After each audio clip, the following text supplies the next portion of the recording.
नमस्कार दोस्तों, मैं सुरेंद्र सनवाल आप सबके चैनल पर स्वागत करता हूं। तो दोस्तों आज अपन देख रहे हैं राजस्थान माध्यमिक शिक्षा बोर्ड के द्वारा जो माध्यमिक परीक्षा मॉडल पेपर डाले हुए हैं उसका मॉडल पेपर 2 है। आप ये देख सकते हैं 10वीं क्लास के लिए है, सामाजिक विज्ञान का, और इसको इंग्लिश में सोशल साइंस कहते हैं। 3 घंटे 15 मिनट का टाइमिंग मिलेगा। 80 नंबर का पेपर आने वाला है। तो सबसे पहले फर्स्ट क्वेश्चन पे चलते हैं। तो सेम पैटर्न के ऊपर सेम सा पेपर आपको देखने को एग्जाम में मिलेगा, तो आप वीडियो में बने रहें दोस्तों। तो सबसे पहले चल रहे हैं क्वेश्चन फर्स्ट में, जिसके अंदर वस्तुनिष्ठ प्रश्न दे रखे हैं। तो पहले बोला जा रहा है 13 अप्रैल 1919 को अमृतसर के जलियांवाला बाग में शांतिपूर्ण भीड़ पर गोलियां चलाने वाला कौन था? तो ये था जनरल डायर। दूसरा क्वेश्चन है विश्वव्यापी आर्थिक मंदी का सबसे बुरा असर पड़ा अमेरिका पर। तीसरा क्वेश्चन है स्पिनिंग जेनी का आविष्कार किसने किया? तो ये थर्ड क्वेश्चन का आंसर आएगा द। फिर बोला जा रहा है चौथे क्वेश्चन में आधुनिक छापेखानी का आविष्कार किसने किया था? तो ये चौथा क्वेश्चन का आंसर आपसे पूछा जा रहा है, तो ये आएगा ब। पांचवा क्वेश्चन बोला जा रहा है निम्नलिखित में से कौन सा जैव संसाधन है? तो इसमें आपको बताना है, तो यह है पशुधन। फिर छठा क्वेश्चन है निम्नलिखित में से कौन सी लुप्त प्रजाति है? तो यह है एशियाई चीता। इस तरह से अपने पास में ये हो जाता है। तो फिर चलते हैं आगे नेक्स्ट क्वेश्चन में।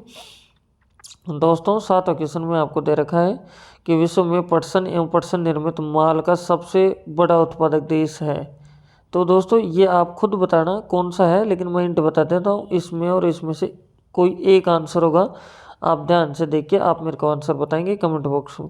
आठवां क्वेश्चन है इनमें से कौन सा पतन पूर्वी तट पर स्थित है जो अंतःस्थलीय तथा अधिकतम गहराई का पतन है और पूर्ण सुरक्षित है? तो इस 8वें क्वेश्चन का आंसर होगा ए। फिर 9वां क्वेश्चन है श्रीलंका में सिंहली भाषा को राजभाषा घोषित किया गया है, तो ये 1956 में। 10वां क्वेश्चन है आपको संविधान और विभिन्न स्तर की सरकारों के अधिकारों की व्याख्या करने का अधिकार किसके पास होता है? तो 10वां क्वेश्चन का जो आंसर आएगा दोस्तों ये आएगा आपके पास में ए। फिर इसके बाद में 11 क्वेश्चन आ जाता है। तो 11 क्वेश्चन में भारतीय संविधान के बारे में इनमें से कौन सा कथन गलत है? तो इनको पढ़ें और आप कमेंट बॉक्स में लिखना क्या आंसर आएगा इसका। तो अब चलते हैं 12वें क्वेश्चन में। 12वां क्वेश्चन दरअसल निम्नलिखित में से राजनीतिक दल का कार्य है, तो ये बताना है। तो इसका आंसर आएगा उपरोक्त सभी। फिर 13वां क्वेश्चन है प्राथमिक क्षेत्र में सम्मिलित आर्थिक गतिविधियां हैं, तो ये बताना है 13वें क्वेश्चन में, तो ये आएगा द। 14वां क्वेश्चन ऋण के औपचारिक स्रोतों में सम्मिलित नहीं है, तो ये नहीं है नियोक्ता।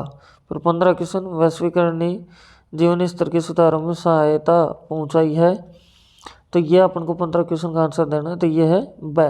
दोस्तों अगर चैनल पे फर्स्ट टाइम में विजिट कर रहे हैं, चैनल को सब्सक्राइब करें, बेल आइकन प्रेस करें और अपने दोस्तों के पास में शेयर भी करें।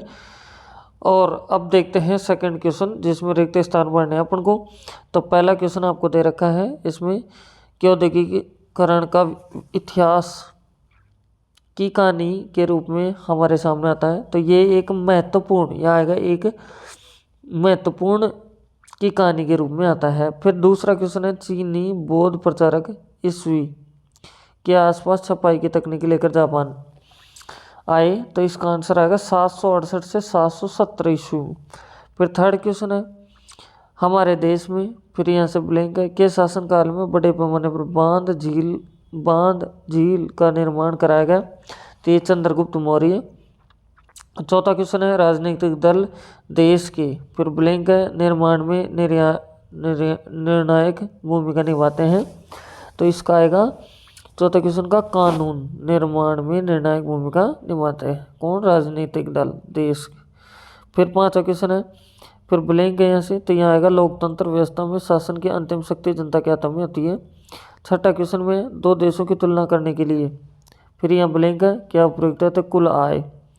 फिर 7वां क्वेश्चन है वैश्वीकरण की प्रक्रिया को उत्प्रेरित करने वाला प्रमुख कारक है, तो यह है प्रौद्योगिकी में तीव्र उन्नति। आपका आंसर हो जाएगा। तो अब चलते हैं नेक्स्ट तीसरे क्वेश्चन में। तो आप देख सकते हैं एक पंक्ति या एक शब्द में आपको आंसर देना है। तो सबसे पहले पहला क्वेश्चन आता है जिसमें दे रखा है पैकेटिंग क्या है, तो इसका आंसर आएगा किसी बात को रोकने के लिए पैरा देना, ठीक है। फिर दूसरा क्वेश्चन है जोबर क्या है, तो इसका आंसर आएगा 19वीं शताब्दी में उद्योगपति नए मजदूरों की भर्ती के लिए पुराने और विश्वासी कर्मचारी रखते थे जिसे जोबर कहते थे। तीसरा क्वेश्चन, 18वीं शताब्दी में सूती कपड़ा मिल की रूपरेखा किसने प्रस्तुत की? तो ये की है रिचर्ड आर्कराइटर ने। आपका आंसर हो जाएगा। अब चौथे क्वेश्चन में चलते हैं।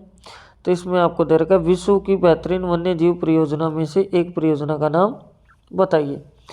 तो एक परियोजना का नाम है गिरसिंग परियोजना या फिर बाघ परियोजना लिख सकते हैं आप।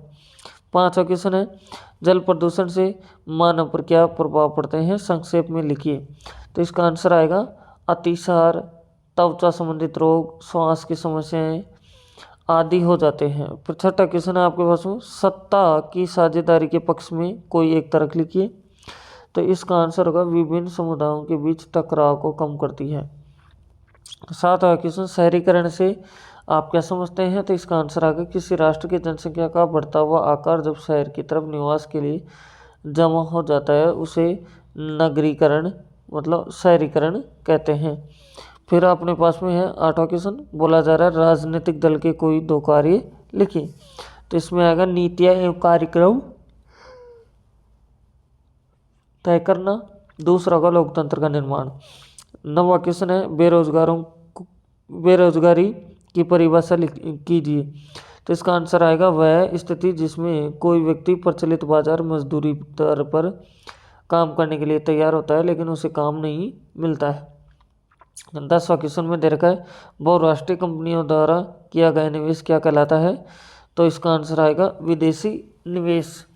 दोस्तों अब 3 क्वेश्चन अपने कंप्लीट हो जाते हैं। अगर चैनल को फर्स्ट टाइम में विजिट करें, चैनल को सब्सक्राइब करें, बेल आइकन प्रेस करें, अपने दोस्तों के साथ में शेयर भी करें। तो अब चलते हैं नेक्स्ट क्वेश्चन चौथे पे। तो चौथा क्वेश्चन अपने पास में दे रखा है, देख सकते हैं 50 शब्दों में उत्तर देना है। सभी क्वेश्चन 2-2 नंबर के आ रहे हैं। ये जरूर क्वेश्चन एग्जाम में आएंगे तो वीडियो में देखते रहिए आप। तो चौथा क्वेश्चन बोला जा रहा है रोलर एक्ट क्यों लागू किया गया था? पांचवा क्वेश्चन है छापे खाने के आविष्कार ने पढ़ने की संस्कृति को किस प्रकार प्रभावित किया? छठा क्वेश्चन है संसाधनों के संरक्षण हेतु क्या कदम उठाए जाने चाहिए? ऐसे 7वां क्वेश्चन है बहुउद्देशीय परियोजनाओं के कोई 2 उद्देश्य लिखिए। 8वां क्वेश्चन है भारत में सड़क परियोजना से संबंधित किन्हीं 2 समस्याओं को उल्लेख कीजिए। 9वां क्वेश्चन है श्रीलंकाई तमिलों ने क्यों आंदोलन किया? 10वां क्वेश्चन है सांप्रदायिक और धर्मनिरपेक्षता की परवाह क्यों करनी चाहिए? 11वां क्वेश्चन है राजनीतिक दल अपना कामकाज बेहतर ढंग से करें, इसके लिए उन्हें मजबूत बनाने के लिए कुछ सुझाव दें। 12वां क्वेश्चन है लोकतंत्र में पारदर्शिता के क्या लाभ है? ऐसे 13वां क्वेश्चन दे रखा है राष्ट्रीय विकास के अंतर्गत किन किन पक्षों को सम्मिलित किया गया?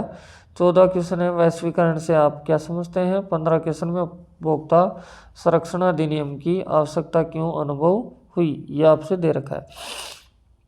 ऐसे दोस्तों खंड से आ जाता है जिसमें देख सकते हैं 3 नंबर क्वेश्चन है। 16वां क्वेश्चन आता है अपने पास में जिसमें बोला जा रहा है कि भारत के साथ व्यापार अधिशेष से ब्रिटेन को किस प्रकार लाभ पहुंचा बताइए। 100 शब्दों में उत्तर देना है। आप देख सकते हैं, आप अथवा कर सकते हैं जिसमें दरगाह 1960 के दौरान अधिकतर विकासशील देशों ने अपने आप को समूह 77 में क्यों संगठित किया गया। ऐसे 17 क्वेश्चन गन्ने की उपज के लिए अनुकूल भौगोलिक परिस्थितियों को लेके कीजिए। ये नहीं आ रहा था आप ये भी कर सकते हैं।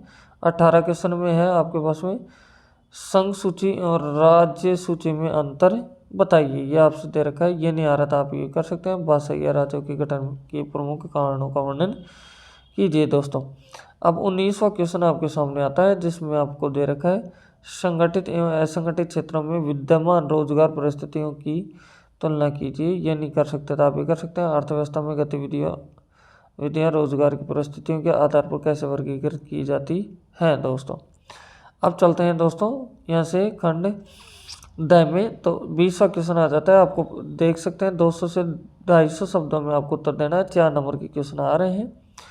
तो सबसे पहले आपको दे रखा 20वां क्वेश्चन। तो बोला जा रहा है लोगों के बीच सामूहिक पहचान का भाव उत्पन्न करने के लिए फ्रांसीसी क्रांतिकारियों द्वारा कौन कौन से उपाय किए गए वर्णन कीजिए। ये नहीं आ रहा था आप ये कर सकते हैं। इटली के एकीकरण में मैथ्सनी के योगदान का वर्णन कीजिए। ऐसे ही 21वां क्वेश्चन निम्नलिखित पर टिप्पणी लिखिए। तो यहाँ 2 क्वेश्चन दे रखे हैं ऋण के औपचारिक संकेत, मुद्रा के आधुनिक रूप। ये नहीं आता तो आप ये कर सकते हैं। बैंक ऋण उत्पादन में किस प्रकार एकात्मक भूमिका का निर्वाह करते हैं। दोस्तों अब चलते हैं 22वें क्वेश्चन में। 22वें क्वेश्चन में आप देख सकते हैं मानचित्र आपके सामने आ जाता है। तो या अथवा में दे रखा है, या तो ऊपर वाला करे या नीचे वाला। तो ऊपर वाले में दे रखा दिए गए भारत की रेखा मानचित्र में निम्नलिखित अभ्रक खानों को अंकित कीजिए। तो अजमेर, नेल्लोर, गया, हजारीबाग। ये नहीं आ रहा तो ये कर सकते हैं, डिगबोई, मुंबई हाई, बसीन, अंकलेश्वर। ये आपको इसमें पढ़ना है। तो दोस्तों मानचित्र तो बहुत ही अच्छे से आपको पढ़ना आना चाहिए। तो अब चलो दोस्तों फिर मिलते हैं एक नेक्स्ट वीडियो में। अगर चैनल फर्स्ट टाइम विजिट कर रहे हैं तो चैनल को सब्सक्राइब करें, बेल आइकन प्रेस करें, अपने दोस्तों के पास शेयर भी करें। तो फिर मिलते हैं नेक्स्ट वीडियो में। मेरी तरफ से बेस्ट ऑफ लक। और भी क्लासों के मैंने सभी पेपर अपलोड कर दिया, अगर नहीं देखे तो उनको भी जा करके आप देख सकते हैं। Thank you.